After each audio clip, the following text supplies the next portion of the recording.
అందరికీ నమస్కారం. Welcome to our channel. మాజీ మంత్రి కాకాని గోవర్ధన్ రెడ్డిని ఏపీ పోలీసులు కేరళ సరిహద్దుల్లో అరెస్ట్ చేయడం జరిగిందనమాట.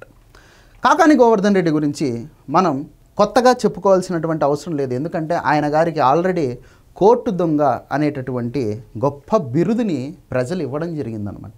జగన్మోహన్ రెడ్డి పార్టీలో ఉన్నటువంటి ఎంతోమంది అందగాళ్ళు, ఎందుకంటే జగన్మోహన్ రెడ్డి పార్టీలో ఉండేటటువంటి వాళ్ళంతా అందగాళ్ళంట. జగన్మోహన్ రెడ్డి గారు సర్టిఫై చేశారు వీళ్ళంతా అందగాళ్ళు అని చెప్పేసి.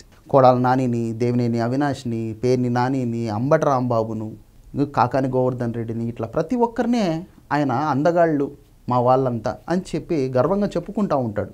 బేసిక్గా ఎవరైనా పొలిటీషియన్స్ ఇతర వాళ్ళల్లో ఉన్నటువంటి నాయకత్వ లక్షణాలను చూస్తారు, కానీ జగన్మోహన్ రెడ్డి గారు మాత్రం అందచందాలు మాత్రమే చూస్తారని తర్వాత మనకు అర్థమైంది. సరే, అదంతా పక్కన పెడితే ఇప్పుడు కూటమి ప్రభుత్వం మరొక వైసీపీ అందగాడిని అరెస్ట్ చేయడం జరిగింది. ఆ అందగాడు కాకాని గోవర్ధన్ రెడ్డి. అసలు కాకాని గోవర్ధన్ రెడ్డి మీద ఉన్నటువంటి కేసులేంటి, ఆయన గారు చేసినటువంటి దిక్కుమాలిన పనులేంటి, ఇవన్నీ మాట్లాడుకునే ప్రయత్నం చేద్దాం. ఈ కాకాని గోవర్ధన్ రెడ్డిని ఏపీ పోలీసులు క్వార్జ్ని అక్రమంగా తవ్వేసుకుంటున్నటువంటి కేసులో అరెస్ట్ చేయడం జరిగింది. పేలుడు పదార్థాలు ఉపయోగించడాలు, అలాగే గిరిజనులను అంటే ఎస్టీ వర్గాలను ఈయన గారు బెదిరించి వాళ్ళను భయపెట్టి భయభ్రాంతులకు గురి చేయడం, ఇటువంటి అభియోగాలు ఈయన మీద ఉన్నాయన్నమాట. ఆయా కేసుల్లో తనని నిందితుడిగా చేర్చారు అని ఇన్ఫర్మేషన్ వచ్చిన వెంటనే ఈ కాకాని గోవర్ధన్ గత 2 నెలలుగా పరారీలో ఉన్నాడనమాట. దాదాపు 55 రోజులు అయిపోయింది ఈ కాకాని గోవర్ధన్ రెడ్డి పారిపోయి ఆంధ్రప్రదేశ్ని వదిలిపెట్టి. రోజుకొక ప్లేస్ని మారుస్తూ, ఎప్పటికప్పుడు ఉన్నటువంటి ప్లేస్ని ఖాళీ చేసి ఇంకొక ప్లేస్కి వెళ్ళిపోతూ, ఇలా రకరకాలుగా ఆయన గారు పరారవుతూ ఉండడం అనేది పోలీసులు చాలా క్లోజ్డ్గా ఆయనను మానిటర్ చేస్తూ వస్తూ ఉన్నారన్నమాట. ఫైనల్గా బెంగళూరుకు సమీపంలో ఒక రెస్టారెంట్లో ఆయన గారు పట్టుబడడం జరిగింది. క్వార్జ్ అక్రమ తవ్వకాలు, అలాగే అక్రమ రవాణా, నిబంధనలకు విరుద్ధంగా పేలుడు పదార్థాలను వినియోగించడము, అలాగే అభ్యంతరం వ్యక్తం చేసినటువంటి స్థానిక గిరిజన ప్రజల మీద బెదిరింపులకు తెగబడము, ఇటువంటి ఆరోపణల మీద పొట్టి శ్రీరాములు జిల్లా పొదలకూరు పోలీస్ స్టేషన్లో కాకాని గోవర్ధన్ రెడ్డిపై కేసు నమోదయ్యింది. ఈ కేసుకు సంబంధించి ఎంక్వైరీకి రండి అని పోలీసులు పలు దఫాలుగా కాకాని గోవర్ధన్ రెడ్డిని నోటీసులు పంపించి పిలవడం జరిగిందనమాట. కానీ ఆ నోటీసులన్నింటినీ ఈ కాకాని గోవర్ధన్ రెడ్డి బేఖాతరు చేయడం, అంటే లెక్క చేయకుండా ఇష్టం వచ్చినట్టు తన కార్యక్రమాలు చేసుకుంటూ ఉండేటటువంటి వాడు. ఎప్పుడైతే ఈ కేసుల్లో కాకాని గోవర్ధన్ రెడ్డిని A4గా FIRలో చేర్చారో పోలీసులని తెలిసిందో ఆ రోజే పరారైపోయాడు మన కాకాని గోవర్ధన్ రెడ్డి అనమాట. దాదాపు 55 రోజులు అయిపోయింది ఈయన గారు పారిపోయి. అప్పటి నుంచి రోజుకొక ప్లేస్ మారుస్తూ రకరకాల రిసార్టుల్లో, హోటళ్లలో తలదాచుకుంటూ తిరుగుతూ ఉన్నాడనమాట. ఫైనల్గా పక్క రాష్ట్రంలో ఉన్నటువంటి ఒక పల్లెటూళ్ళలో ఆయన గారు ఒక రిసార్ట్లో మసాజ్ చేయించుకుంటూ అడ్డంగా దొరికిపోయాడు. కాకాని అండదండలతో అక్రమ తవ్వకాలు యథేచ్ఛగా జరిగినాయన్నమాట. వాస్తవానికి చెన్నైలో నివసించేటటువంటి విద్యాకిరణ్ అనేటటువంటి వ్యక్తికి నెల్లూరు జిల్లా పొదలకూరు మండలం తాటిపర్తి నియోజకవర్గంలో 32 ఎకరాల్లో రుస్తుం మైన్ పేరిట తవ్వకాలు జరుపుకోవడానికి లైసెన్స్ ఉండేది. దాని లీజు గడువు ముగిసిపోవడంతో ఆయన రెన్యువల్కు దరఖాస్తు చేసుకున్నాడు లీగల్గా. కానీ 2019లో వైసీపీ ప్రభుత్వం ఏర్పడడంతో క్వార్జ్కు విపరీతమైనటువంటి డిమాండ్ ఏర్పడిందనమాట. దాంతో వైసీపీ వాళ్ళ కన్ను ఆ క్వార్జ్ మీద పడింది.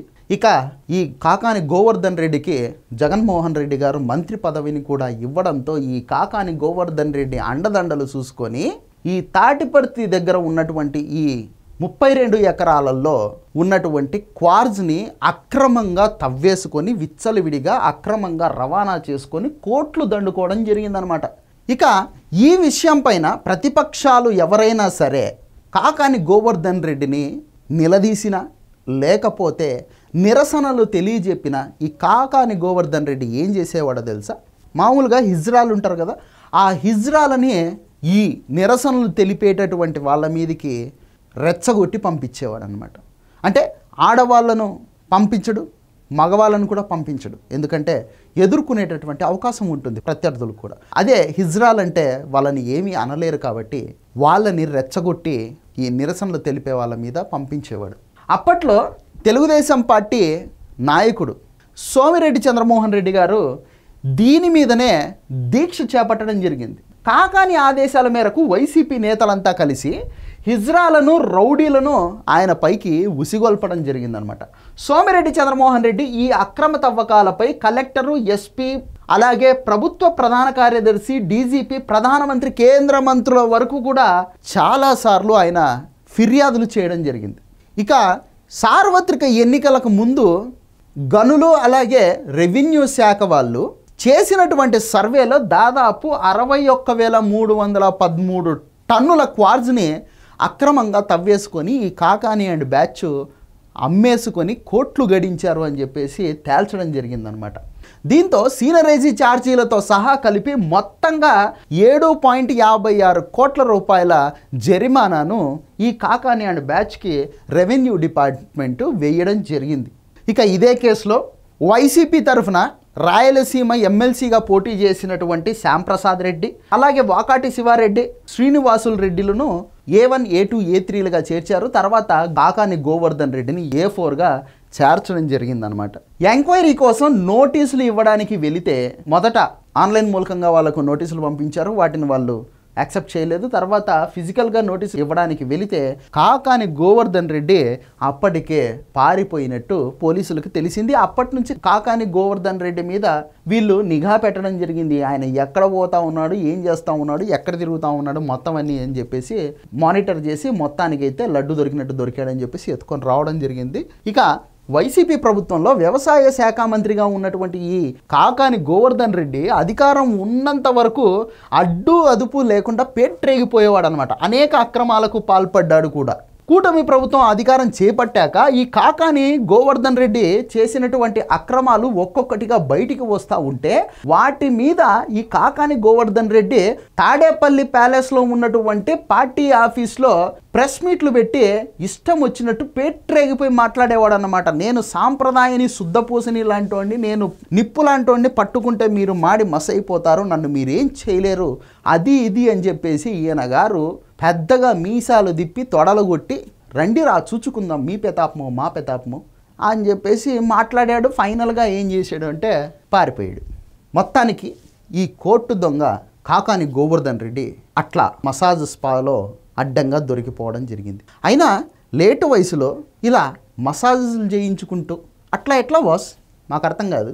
30 ఏళ్ళు ఉన్న మేమే ఇప్పటిదాకా మసాజులు అంటే ఏదో ఎరగము, మీరేమో 60 ఏళ్ళు 70 ఏళ్ళు వేసుకొని మసాజులు చేయించుకుంటూ స్పాలల్లో అడ్డంగా దొరికిపోవడం చిరాకు అనిపించట్లేదా మీకు అని సోషల్ మీడియా మొత్తం నిన్నటి నుంచి ఈ కాకాని గోవర్ధన్ రెడ్డిని గట్టిగా వేసుకుంటూ ఉండేటటువంటి పరిస్థితి. సో ఇది వీడియో. ఈ వీడియో నచ్చితే లైక్ చేయండి, సబ్స్క్రైబ్ చేయండి, షేర్ చేయడం మాత్రం మర్చిపోవద్దు. ధన్యవాదాలు.